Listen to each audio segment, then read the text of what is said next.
Morning વિદ્યાર્થી મિત્રો, આજે આપણે લેક્ચરમાં પારિમાણિક સમીકરણ જે આ ચેપ્ટરનો સૌથી અગત્યનો ટોપિક પારિમાણિક સમીકરણ સમજવા જઈ રહ્યા છીએ.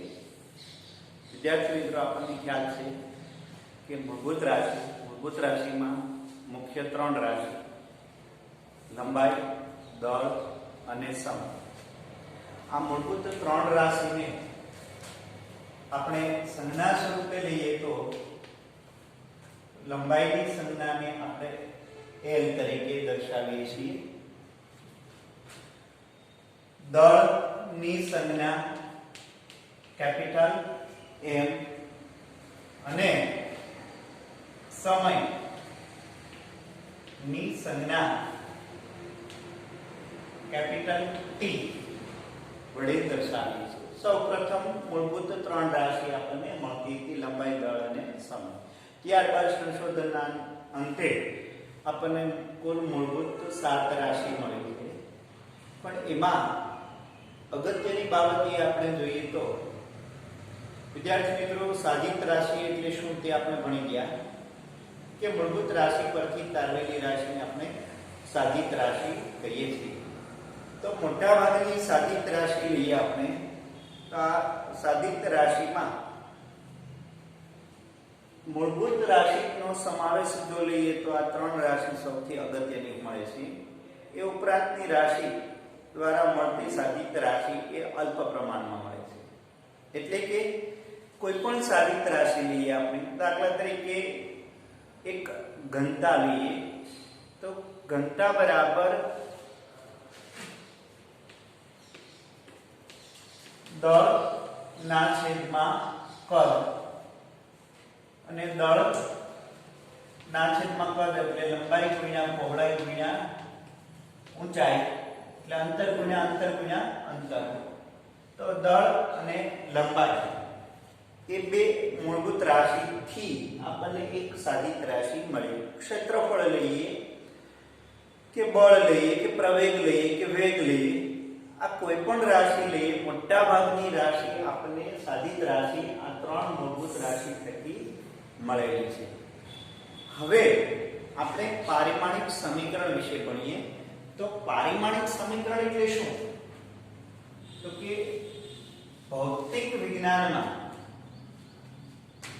પારિમાણિક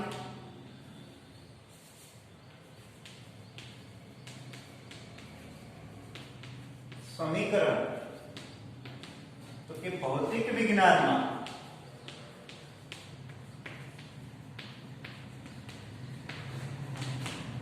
કોઈ પણ રાશિ ને M, L અને T ના યોગ્ય ઘાતાંક સ્વરૂપે આવી રીતે લખીએ: M raised to A, L raised to B અને T raised to C ના યોગ્ય ઘાતાંક સ્વરૂપે લખાતા સમીકરણને પારિમાણિક સમીકરણ કહે છે. M, L, T ના યોગ્ય ઘાતાંક A, B, C થી મળતું સમીકરણ એને આપણે પારિમાણિક સમીકરણ કહીએ છીએ. વિદ્યાર્થી મિત્રો, અગત્યની બાબત એ છે મુખ્ય મૂળભૂત રાશિ ત્રણ અગત્યની છે એટલા માટે. અન્યથા ઘણા પારિમાણિક સમીકરણમાં આપણને વિદ્યુત પ્રવાહ એટલે કે મૂળભૂત રાશિ વિદ્યુત પ્રવાહ જો આપણે લઈએ તો એનો એકમ એમ્પિયર, તો અહીંયા એ પણ ઉમેરી શકાય.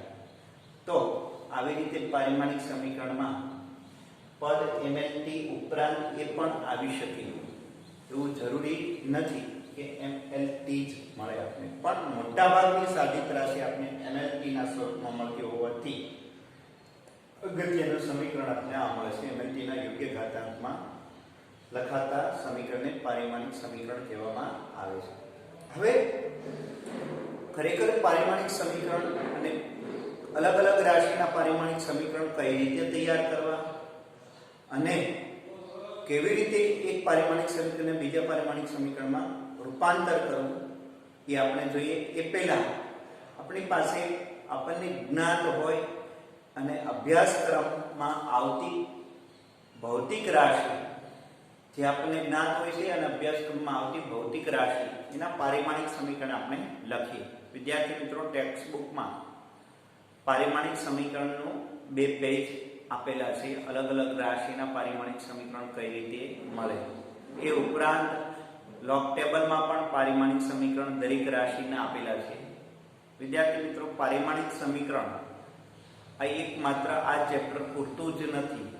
આપણે 11 અને 12 સાયન્સ કમ્પ્લીટ કરશું ત્યાં સુધીમાં 12 સાયન્સના અંતિમ લેક્ચર સુધી ઘણી બધી નવી નવી રાશિઓનો અભ્યાસ થતો રહેશે. આપણે તો આ અલગ અલગ ઘણી બધી રાશિઓનો અભ્યાસના પારિમાણિક સમીકરણ આવતા પારિમાણિક સમીકરણ અભ્યાસમાં લઈશું. તો મોટા ભાગના પારિમાણિક સમીકરણ આપણે આ લેક્ચરમાં લઈશું. બાકીની ઘણી બધી એવી રાશિ મળશે કે કેપેસિટન્સ છે, તો એ કેપેસિટન્સ, ઇન્ડક્ટન્સ છે, એ રાશિ આપણે અભ્યાસક્રમમાં હાલ 11માં આવતી નથી. તો એમના પારિમાણિક સમીકરણ આપણે યાદ રાખીશું નહીં. ઘણી વખત આપણને એવી ઘણી બધી રાશિઓ મળશે કે જે રાશિઓ આપણે ભણેલા ન હોય પછી કોષ્ટકમાં આપેલી હોય, તો કોઈ ચિંતા કરવાની નથી. એ આગળ ઉપર અભ્યાસક્રમમાં આપણે એ પારિમાણિક સમીકરણ અને એ રાશિનો અભ્યાસ કરીશું. તો હાલ આપણને જ્ઞાત છે એ રાશિ અને એના પારિમાણિક સમીકરણ આપણે જોઈએ અને કઈ રીતે પારિમાણિક સમીકરણ તૈયાર કરવું એ પણ આપણે જોઈએ. ખાસ વિદ્યાર્થી મિત્રો, આ બહુ અગત્યનું છે એટલા માટે કેમ કે બધી જ રાશિના પારિમાણિક સમીકરણ જેટલા તમને જ્ઞાત હશે એટલા તમે ઝડપથી કોયડાઓ ઉકેલી શકશો. તો આપણે જોઈએ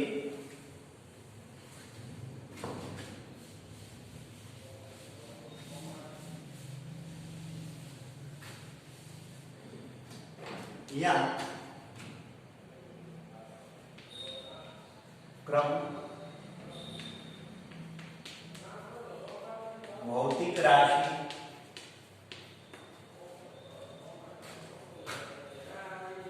एकम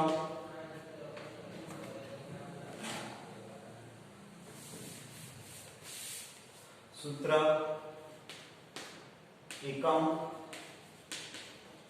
અને પારિમાણિક સમીકરણ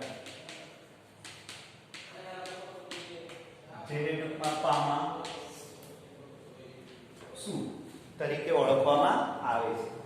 સૌપ્રથમ આપણે મૂળભૂત રાશિ લઈ લઈએ. તો વિદ્યાર્થી મિત્રો, પહેલી રાશિ તો કે લંબાઈ, એમની સંજ્ઞા l. અહીંયા વિદ્યાર્થી મિત્રો લંબાઈ કહીએ, સ્થાનાંતર કહીએ, અંતર કહીએ, પહોળાઈ કહીએ, ઊંચાઈ કહીએ, આ બધી જ રાશિ એટલે કે અંતર અને અંતરને અનુરૂપ લંબાઈ, અને લંબાઈનું કોઈ સમીકરણ હોતું નથી કેમ કે એ મૂળભૂત રાશિ છે. લંબાઈનું મૂળભૂત એકમ છે મીટર, તો એની સંજ્ઞા થશે મીટર. તો એમનું પારિમાણિક સમીકરણ માત્ર ને માત્ર 1 મીટરનો જ એક સમાવેશ થાય છે એટલે m1 l0 t0. તો લંબાઈનું પારિમાણિક સમીકરણ l1 m0. m એ માસ, l લંબાઈ અને t ટાઈમ. અહીંયા ખાલી લંબાઈ રાશિ જ અગત્ય હોવાથી l1 લખીએ છીએ. ત્યારબાદ બીજી રાશિ લઈએ, દળ. દળ એટલે કેપિટલ M, માસ. એ પણ મૂળભૂત રાશિ છે એટલે એમની કોઈ સંજ્ઞા છે નહીં, સૂત્ર નથી. દળને આપણે પ્રમાણિત એકમ કિલોગ્રામ વડે દર્શાવીએ છીએ અને દળમાં માત્ર ને માત્ર m હાજર હોવાથી m1 l0 t0 એમનું પારિમાણિક સમીકરણ આ રીતે બનશે. 3 સમય એટલે t, એને કેપિટલ T વડે પણ દર્શાવી શકાય, સ્મોલ t વડે પણ દર્શાવી શકાય. તો સમય t, સૂત્ર તો કે મૂળભૂત રાશિ છે એટલે નહીં મળે. એકમ તો કે સેકન્ડ, પારિમાણિક સમીકરણ મળશે m0 l0 t1, માત્ર ને માત્ર સમય જ છે એટલે t1, માત્ર દળ હોય તો m1, માત્ર લંબાઈ હોય તો l1. આ રીતે પારિમાણિક સમીકરણ મળશે. ચોથી રાશિ તરીકે લઈએ તો ક્ષેત્રફળ લઈએ. ક્ષેત્રફળ એની સંજ્ઞા કેપિટલ A. ક્ષેત્રફળનું સમીકરણ તો કે લંબાઈ ગુણ્યા પહોળાઈ. વિદ્યાર્થી મિત્રો, લંબાઈ ગુણ્યા પહોળાઈ તો અંતર ગુણ્યા અંતર એટલે એનો એકમ થશે મીટર સ્ક્વેર. લંબાઈ ગુણ્યા લંબાઈ એટલે મીટર સ્ક્વેર. તો મીટર સ્ક્વેર એટલે એનું પારિમાણિક સમીકરણ થશે અંતર છે, અંતર છે એટલે l, અને l માં બે ઘાત છે એટલે અહીંયા લખાશે l2 t, m0 l2 t0. ખાસ અગત્યની બાબત ધ્યાન આપો વિદ્યાર્થી મિત્રો, લંબાઈ ગુણ્યા લંબાઈ એટલે બે વખત મીટર આવે છે અથવા બે વખત લંબાઈ મૂળભૂત રાશિ મળી. બે મૂળભૂત રાશિ એટલે l2 ઘાત સ્વરૂપે લખાય. તો ક્ષેત્રફળનું પારિમાણિક સમીકરણ શું થશે? m0 l2 t0. 5 કદ લઈએ તો કદની સંજ્ઞાવી એનું સમીકરણ તો કે લંબાઈ ગુણ્યા પહોળાઈ ગુણ્યા ઊંચાઈ. તો આમાં ત્રણ અંતર મળ્યા, લંબાઈ પહોળાઈ ને ઊંચાઈ. તો એનો એકમ શું થશે?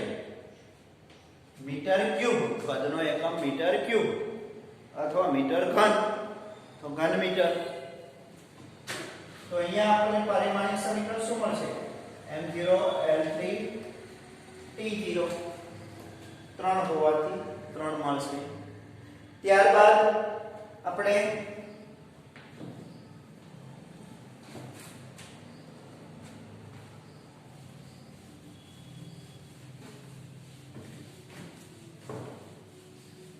વેગ રાશિ લઈએ વિદ્યાર્થી મિત્રો.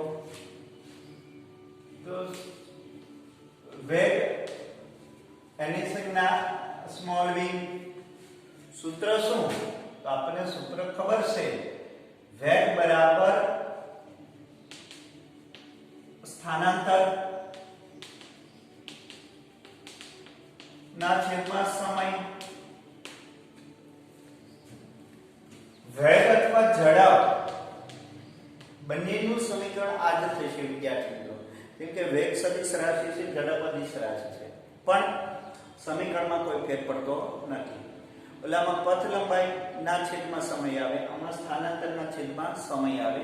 ઝડપ લઈએ તો પથ લંબાઈના છેદમાં સમય, અને વેગ લઈએ તો સ્થાનાંતરના છેદમાં સમય આવશે. પણ આખરે અંતરના છેદમાં સમય મળશે આપણને. એનો એકમ થશે આપણને ખ્યાલ છે મીટર પર સેકન્ડ. તો એનું પારિમાણિક સમીકરણ કઈ રીતે તૈયાર કરશો વિદ્યાર્થી મિત્રો? તો મીટર એટલે લંબાઈ, સમય એટલે સેકન્ડ. તો લંબાઈ અને સમય બે જ મૂળભૂત રાશિ છે, આમાં દળ છે નહીં. તો પહેલું તો એ દળ નથી એટલે એની ઘાત આપણે 0 આપી દઈશું. લંબાઈ અંશમાં છે અને એક જ છે તો એને આપણે l1 વડે આપીશું.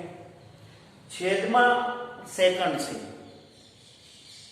તો છેદમાં સેકન્ડ હોય અને 1 હોય એટલે -1 વડે દર્શાવશું. આપણે શું વડે? -1 વડે દર્શાવશું. શા માટે? તો કે છેદમાં હોવાથી એને -1 વડે દર્શાવીશું. તો વેગનું પારિમાણિક સમીકરણ આ થશે m0 l1 t-1. ત્યારબાદ બીજી રાશિ લઈએ, પ્રવેગ.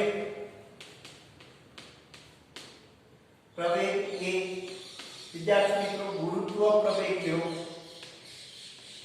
કે કોઈ પણ પ્રવેગ લ્યો, પારિમાણિક સમીકરણ બધાના સમાન મળશે પ્રવેગને અનુરૂપ. તો પ્રવેગનું સૂત્ર શું? તો કે વેગના છેદમાં સમય, વેગના છેદમાં સમય, તો એનો એકમ શું થાય છે આપણે ખ્યાલ છે મીટર પર સેકન્ડ સ્ક્વેર, કેમ કે વેગનો એકમ થશે મીટર પર સેકન્ડ ઇન્ટુ પાછો સમય છે એટલે સેકન્ડ, એટલે સેકન્ડ ઇન્ટુ સેકન્ડ એટલે સેકન્ડ સ્ક્વેર. તો દરેકને ખ્યાલ છે, હવે તમને આવડી ગયું છે કે આમાં દળ રાશિ નથી તો m0 થશે, મીટર છે એટલે L1, સેકન્ડ છે પણ સેકન્ડ ઉપર બે ઘાત છે અને છેદમાં છે એટલે t-2 વડે લખી શકાશે. વિદ્યાર્થી તો આ રીતે આપણને પારિમાણિક સમીકરણ મળે છે. ઘણી બધી રાશિઓ છે જે આપણે જ્ઞાત છે, બધાયનું પારિમાણિક સમીકરણ આપણે તૈયાર કરીએ છીએ.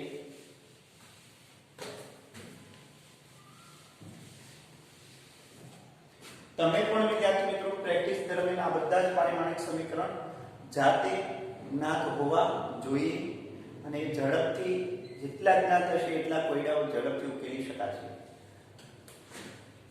આ નવી રાશિ લઈએ બળ, એની સંજ્ઞા છે F. બળનું સૂત્ર પ્રવેગ ગુણ્યા દળ ગુણ્યા પ્રવેગ, દળ ગુણ્યા પ્રવેગ, દળ એટલે કિલોગ્રામ, પ્રવેગનો એકમ મીટર પર સેકન્ડ સ્ક્વેર, અને ન્યૂટન પણ કહી શકાય. હવે આનું પારિમાણિક સમીકરણ બનાવવું હોય તો શું કરવું, તો કે હવે એક રાશિ મળી આપણે કિલોગ્રામ, કિલોગ્રામ એટલે દળ, કિલોગ્રામ એક જ છે એટલે દળ ની ઉપર એક ઘાત લખાશે. મીટર પર સેકન્ડ સ્ક્વેર, મીટર એટલે L1, પર સેકન્ડ સ્ક્વેર એટલે -2.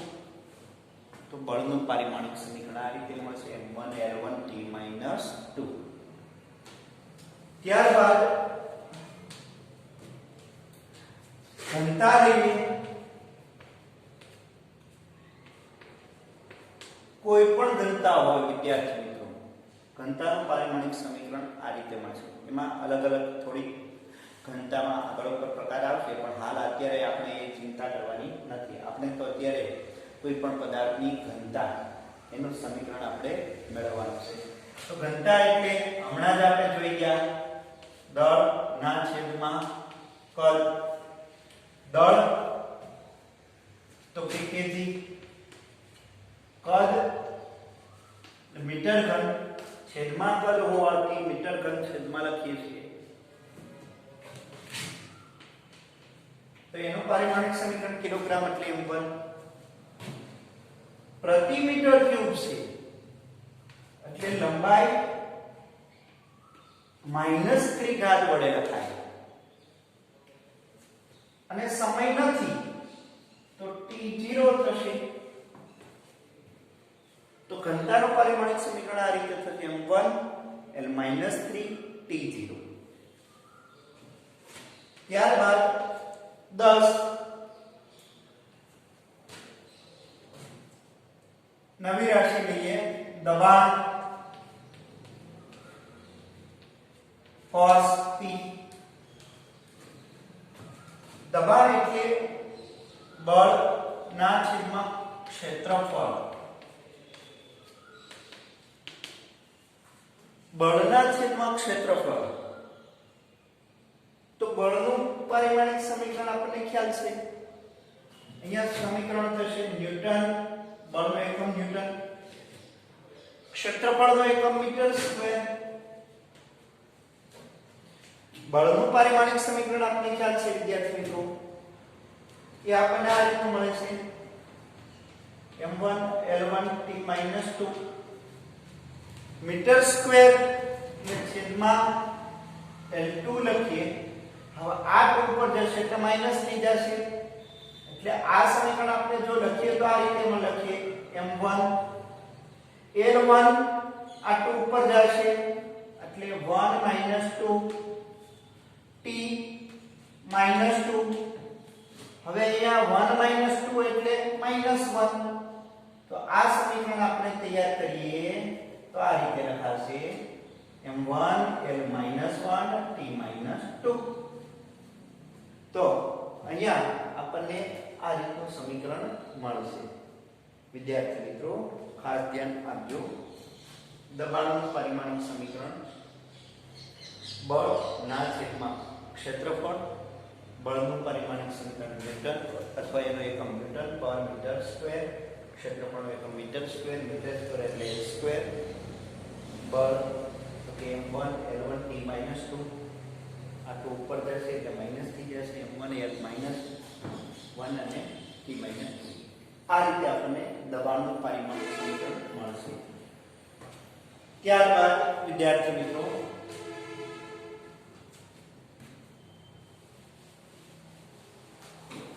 વેગમાનની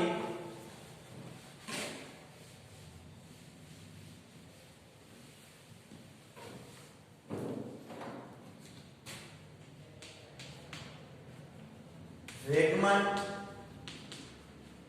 એને પણ સ્મોલ p વડે દર્શાવી શકાય. વેગમાન એટલે દળ ગુણ્યા વેગ. એનું સૂત્ર થશે દળ ગુણ્યા વેગ. અહીંયા એકમ થશે દળનો એકમ તો કે કિલોગ્રામ, વેગનો એકમ તો કે મીટર પર સેકન્ડ. તો એનું પારિમાણિક સમીકરણ મળશે કિલોગ્રામ એટલે m1, મીટર એટલે l1, સેકન્ડ એટલે પ્રતિ સેકન્ડ છે એટલે -1. m1 l1 t - 1. તો આ પારિમાણિક સમીકરણ થશે વેગમાન નામની રાશિનું પારિમાણિક સમીકરણ થશે. ત્યારબાદ 12 કાર્ય અથવા ઉર્જા. અહીંયા ખાસ અગત્યની બાબત છે વિદ્યાર્થી મિત્રો. કાર્ય કહીએ ઉર્જા કહીએ, કેમ કે કાર્ય હંમેશા ઉર્જાના વગે જ મળે. એટલે ઉર્જાનું પારિમાણિક સમીકરણ, કાર્યનું પારિમાણિક સમીકરણ કે ઉષ્મા ઉર્જાનું કે ગતિ ઉર્જાનું કે કોઈ પણ પ્રકારની ઉર્જા હોય એ ઉર્જાનું પારિમાણિક સમીકરણ એક જ મળશે. ખાસ ધ્યાન આપજો. ગતિ ઉર્જા કે તોય કાર્યનું, સ્થિતિ ઉર્જા કે તોય કાર્યનું પારિમાણિક સમીકરણ, ઉષ્મા ઉર્જા કહીએ તો પણ કાર્યનું પારિમાણિક સમીકરણ અને કાર્યનું કહીએ તો પણ કાર્યનું પારિમાણિક સમીકરણ. આ બધી જ રાશિઓનું પારિમાણિક સમીકરણ સમાન થશે. એ ખાસ ધ્યાન રાખવાની બાબત છે. તો કાર્ય એટલે તો કે કાર્ય બળ ગુણ્યા સ્થાનાંતર.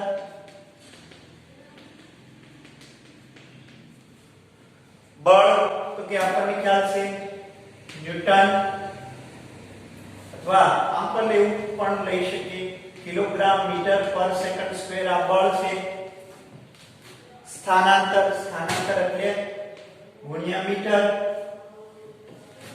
તો આ શું થશે kilogram metre square upon second square એટલે મીટર સ્ક્વેર થઈ જશે અપોન સેકન્ડ સ્ક્વેર. તો આનું પારિમાણિક સમીકરણ આ રીતે મળશે કિલોગ્રામ એટલે m1 metre square l2 t - 2 m1 l2 t - 2 એ કાર્યનું પારિમાણિક સમીકરણ થશે. ઊર્જાનું પારિમાણિક સમીકરણ થશે. વિદ્યાર્થી મિત્રો આપણો એકમ આપણને ન્યૂટન ઇન્ટુ મીટર પણ મળશે. બીજો એકમ જૂલ પણ મળશે. કાર્યનો એકમ જૂલ પણ મળશે. નાનો એકમ વર્ગ, જૂલ, ન્યૂટન ઇન્ટુ મીટર અને આ અલગ અલગ ઘણા બધા એકમો મળે છે. પણ આપણે પારિમાણિક સમીકરણ તૈયાર કરતા હોવાથી આપણે મૂળભૂત રાશિમાં લખેલું છે. ત્યારબાદ તે પાવરને પણ p વડે દર્શાવે. ઘણી બધી રાશિઓની સંજ્ઞા સમાન થતી હોય છે પણ એમાં કોઈ ચિંતા કરતા નહીં. જ્યારે જે રાશિનો અભ્યાસ થતો હોય એને અનુલક્ષીને આપણે એ જ p ને અનુલક્ષીને પાવર વિચારશું, p ને અનુલક્ષીને વેગમાન પણ વિચારશું, p ને અનુલક્ષીને આપણે દબાણ પણ વિચારશું. એ અલગ અલગ અભ્યાસ માટે થશે. હવે પાવર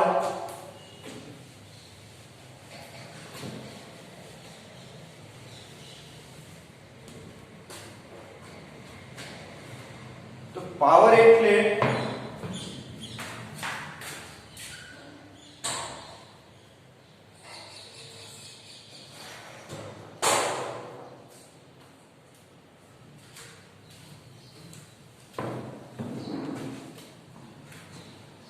પાવર એટલે કાર્યના છેદમાં સમય. તો કાર્યનું પારિમાણિક સમીકરણ અથવા એકમ જૂલ પર સેકન્ડ અથવા ન્યૂટન ઇન્ટુ મીટર પર સેકન્ડ અથવા કાર્યનું પારિમાણિક સમીકરણ આપણે આ મળ્યું એના છેદમાં સમય લખીએ એટલે સમય સ્ક્વેર ગુણ્યા સમય. ખાસ ધ્યાન આપીએ વિદ્યાર્થી મિત્રો, કાર્ય ના છેદમાં સમય, સમય ગુણ્યા સમયનો વર્ગ એટલે સમયનો ઘન થશે. એટલે આનું જો બીજું એક સૂત્ર લખવું હોય તો આ રીતે લખી શકાય, મીટર સ્ક્વેર સમયનો ઘન. તો આ બધા એકમો છે પાવરના. એને અનુલક્ષીને જો પારિમાણિક સમીકરણ તૈયાર કરીએ તો કિલોગ્રામ એટલે m1, મીટર સ્ક્વેર L2 અને સમયનો ઘન એટલે -3 પ્રતિમા છે એટલે -3 લખીશું આપણે. તો પાવર નામની રાશિ આપણને મળી. ત્યારબાદ વિદ્યાર્થી મિત્રો હવે સમતલ કોણ લઈએ કે ઘન કોણ લઈએ એ હંમેશા પરિમાણ રહે છે. એટલે કે કોઈ પણ કોણ, સમતલ કોણ, ઘન કોણ, આ મૂળભૂત રાશિ છે એટલે પૂરક રાશિ ગણાય કે કોઈ રાશિથી બનેલી નથી, જેના દ્વારા પણ બીજી કોઈ રાશિ બનતી નથી.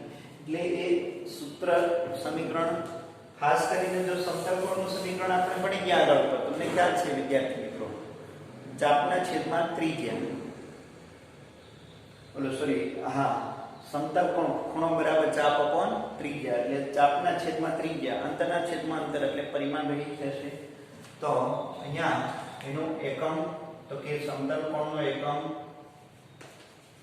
રેડિયન અને સ્ટીરેડિયન, પણ એ બંને પરિમાણ રહી L0 T0 N0 L0 T0.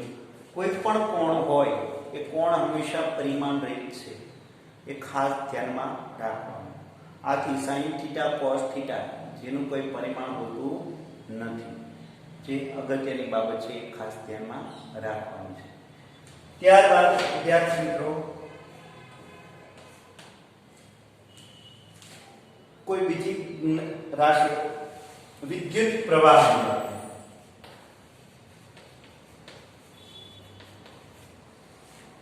વિદ્યુત પ્રવાહ એક મૂળભૂત રાશિ છે તો એનું સમીકરણ બનતું જ નથી.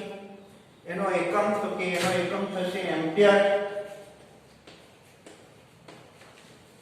તો વિદ્યાર્થી મિત્રો એનું પારિમાણિક સમીકરણ તો કે આ રીતે મળે m0 L0 T0 A1 એટલે એમ્પિયર, એમ્પિયર એટલે A1. તો અહીંયા એક ખાસ ધ્યાનમાં રાખવાની બાબત છે, મૂળભૂત રાશિ એક નવી રાશિ છે તો એનું પારિમાણિક સમીકરણ આ રીતે પણ મળશે m0 L0 T0 A1. ત્યારબાદ એક નવી રાશિ તાપમાન, તો કે તાપમાન પણ મૂળભૂત રાશિ છે, થર્મોડાયનેમિક્સ તાપમાન. તો કે એનું સમીકરણ ન મળે, એનો એકમ તો કે કેલ્વિન, પ્રમાણિત એકમ કેલ્વિન છે. એમ્પિયરની સંજ્ઞા કેપિટલ A, કેલ્વિનની સંજ્ઞા કેપિટલ K. તો એનું પારિમાણિક સમીકરણ આ રીતે પણ મળશે m0 L0 T0 K1. આને માત્ર આવી રીતે પણ લખી શકાય વિદ્યાર્થી મિત્રો. એવું જરૂરી નથી કે આ 0 ખાસ દર્શાવે, એ ખાસ ધ્યાનમાં રાખવાનું. એમ્પિયર વિદ્યુત પ્રવાહનું પારિમાણિક સમીકરણ A1 પણ થશે અને તાપમાનનું K1 પણ થશે. તો આ રીતે તાપમાન. ત્યારબાદ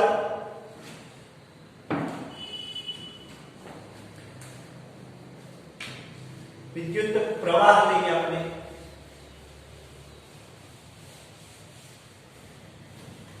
एक विद्युत प्रवाह मळी गयो तो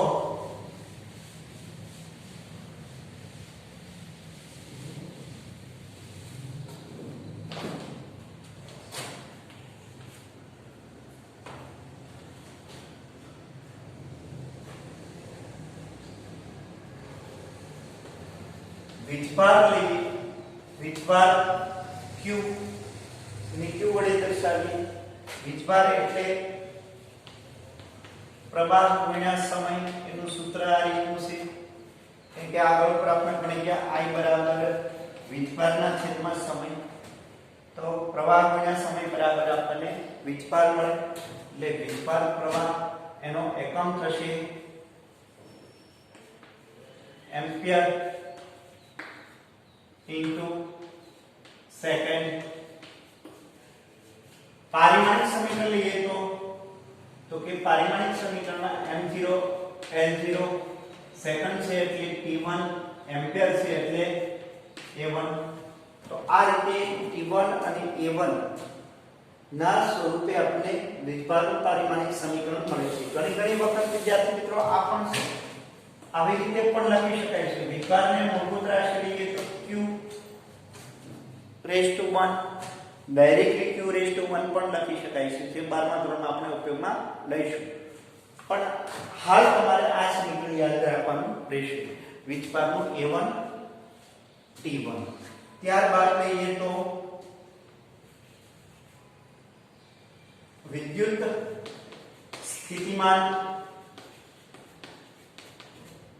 એને કેપિટલ V કહીએ વિદ્યુત સ્થિતિમાન એટલે શું તો કે વિદ્યુત સ્થિતિમાન એટલે એકમ અનંત અંતરેથી એકમ ધન વીજભારને આપેલા બિંદુ સુધી લાવવા માટે કરવું પડતું કાર્ય એટલે કાર્યના છેદમાં વીજભાર તો અહીંયા આપણને આવી રીતે પણ મળે છે એનું સૂત્ર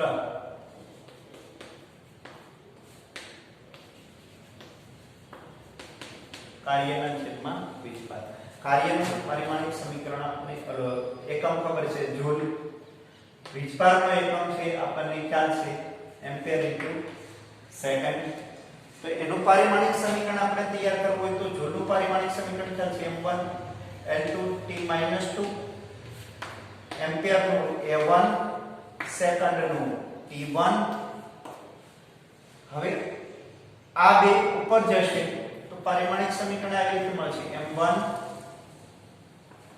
l2 આ t ઉપર જશે એટલે t-3 અને a 1 એટલે વિદ્યુત સ્થિતિમાનનું પરિમાણિક સમીકરણ આ રીતનું મળશે m1 l2 t-3 a 1 તો આ રીતે આપણે પરિમાણિક સમીકરણ વિદ્યુત સ્થિતિમાનનું મળશે ત્યારબાદ વિદ્યાર્થી મિત્રો અવરોધ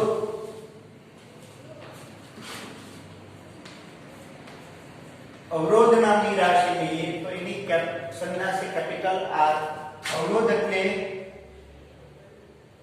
વિદ્યુત સ્થિતિમાન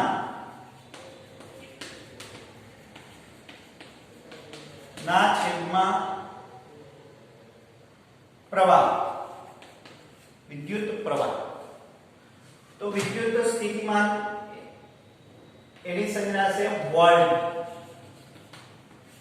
વોલ્ટ પર એમ્પિયર અથવા બીજો એકમ થશે જૂલ પર એમ્પિયર સ્ક્વેર ઇન્ટુ સેકન્ડ તો પારિમાણિક સમીકરણ બનાવીએ તો વિદ્યુત સ્થિતિમાનનું પારિમાણિક સમીકરણ આપણે ખ્યાલ છે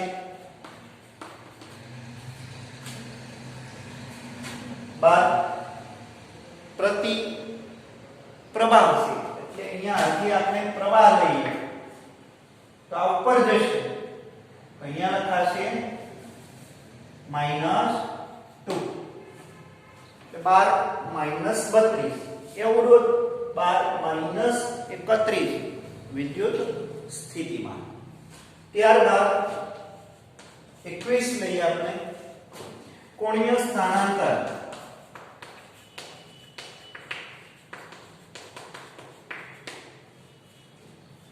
કોણીય સ્થાનાંતર એટલે થીટા એ સમતલ કોણ જ થયો, પરિમાણ રહિત. ત્યારબાદ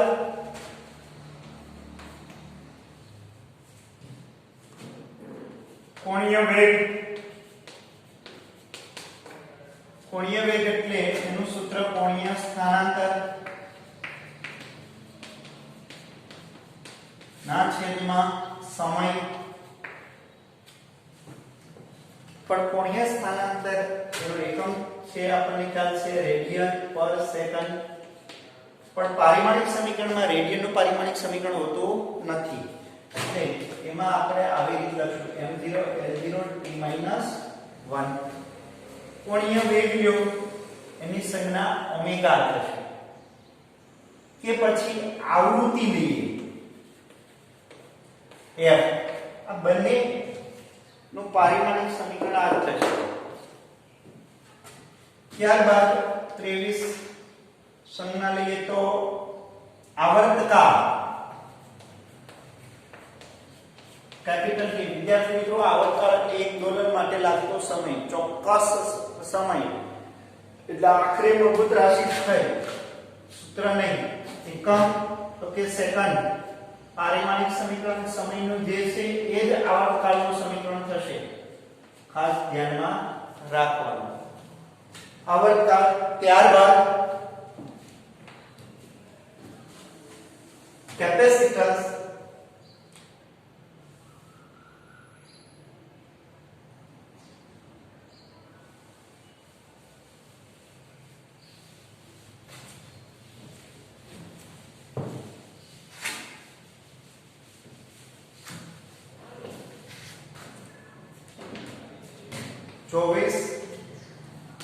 કેપેસિટન્સ એને C વડે દર્શાવેલ સૂત્ર છે વીજભારના છેદમાં વિદ્યુત સ્થિતિમાન.